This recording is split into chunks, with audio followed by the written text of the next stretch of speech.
নমস্কার। আমার সামনে দেখতেই পাচ্ছেন অসাধারণ সুন্দর একটি পাটের জমি এবং এই পাট খেতে আমরা আজ এসেছি আপনাদেরকে দেখাবো যে কি করে আমাদের এই কৃষক ভাই তিনি এত সুন্দর পাট চাষ করেছেন। এবং এটি কিন্তু অত্যন্ত ছোট গাছ, এখনো পর্যন্ত বড় হয়নি। দেখতে পাচ্ছেন এর যে সাইজ অত্যন্ত ছোট এবং প্রচণ্ড পরিমাণে ঘন হয়েছে এবং অত্যন্ত ভালো সুন্দর চেহারা হয়েছে। তাই আজ আমরা এই ভিডিওতে কিছু পদ্ধতি সম্পর্কে আলোচনা করব, যে পদ্ধতি অবলম্বন করলে আপনারা অতি সহজেই এবং কম খরচে আপনারা কিন্তু ভালো পাট চাষ করতে পারবেন। তাই ভিডিওটা সম্পূর্ণটা দেখার অনুরোধ রইল। সবার প্রথমে যে গুরুত্বপূর্ণ পরিচর্যা সেটি হচ্ছে এই জমিতে আপনাদের যাতে সারের অভাব না পড়ে। দেখতে পাবেন যে পাতাগুলো কিন্তু অত্যন্ত সবুজ। যদি আপনাদের সারের অভাব পড়ে তাহলে কিন্তু পাতাগুলো এরকম সবুজ থাকবে না। আর একটা জিনিস আপনাদেরকে বলছি, দেখতে পাচ্ছেন যে গাছের পাতাগুলো কিন্তু এই পোকায় আক্রমণ করেছে এবং খেয়ে ফেলেছে। তাই আমি আপনাদের বলবো যে এতে ভয়ের কোনো কারণ নেই, এতে কোনো রকম কোনো প্রবলেম হবে না।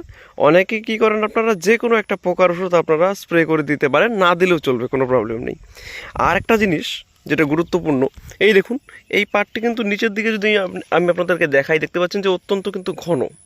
তাই যে পাটগুলো কমজোরি রয়েছে, দেখুন এই পাটটি দেখতে পাবেন যে মোটা, এবং এর যে পাশের যে পাটটাই দেখতে পাচ্ছেন এটি কিন্তু অনেকটাই চিকন রয়েছে। তাই এই মোটা পাটগুলো রেখে এই চিকন পাটগুলো কিন্তু আপনারা এইভাবে করে তুলে দেবেন।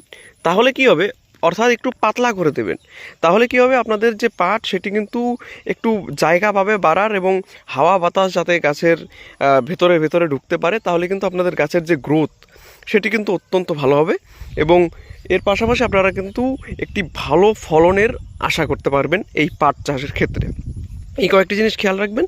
এবং সারের কথা যে আমি বললাম, সবার শুরুতে জমি চাষের সময় আপনাদের কিন্তু কোনো রকম কোনো সার দেওয়ার প্রয়োজন নেই।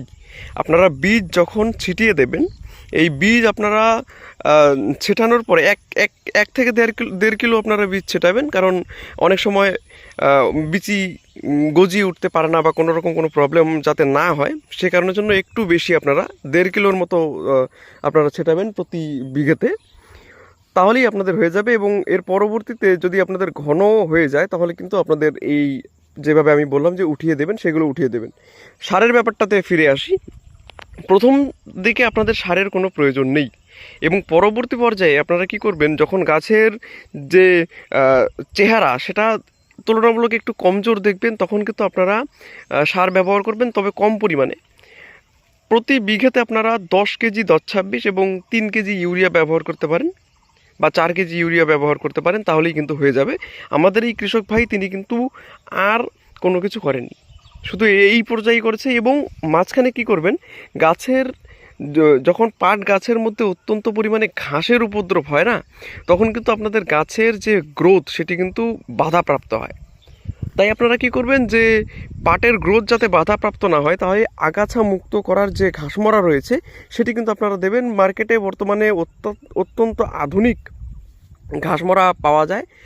সানরাইজ আছে এবং বিভিন্ন কোম্পানি রয়েছে যারা এই ঘাসমরা তৈরি করে থাকেন, যার ফলে কি হয়, আপনাদের গাছ কিন্তু কিচ্ছু হয় না। দেখতে পাচ্ছেন যে নিচে দেখুন ঘাস কিন্তু নেই।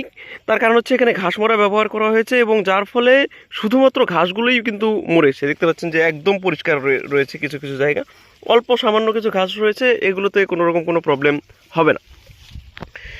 তাই ঘাসমরা ব্যবহার করে আপনারা কিন্তু আপনাদের জমি আগাছা মুক্ত রাখবেন।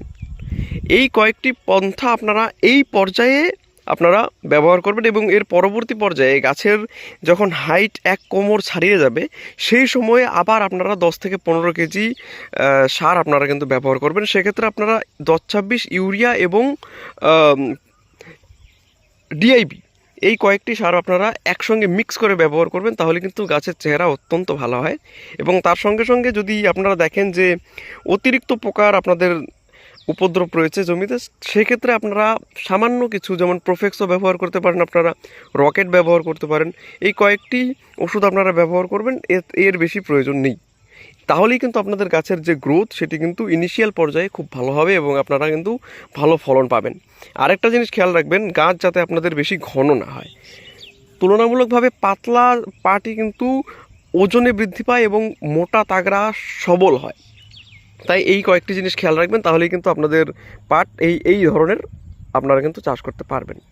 কেমন লাগলো এই ভিডিও অবশ্যই আমাকে কমেন্ট বক্সে জানাবেন, এবং পাট সংক্রান্ত কোনো প্রশ্ন থেকে থাকলে সেটিও কিন্তু আমাকে অবশ্যই কমেন্ট বক্সে জানাবেন। আজকের ভিডিও এখানেই শেষ করব। সবাই ভালো থাকবেন, ধন্যবাদ।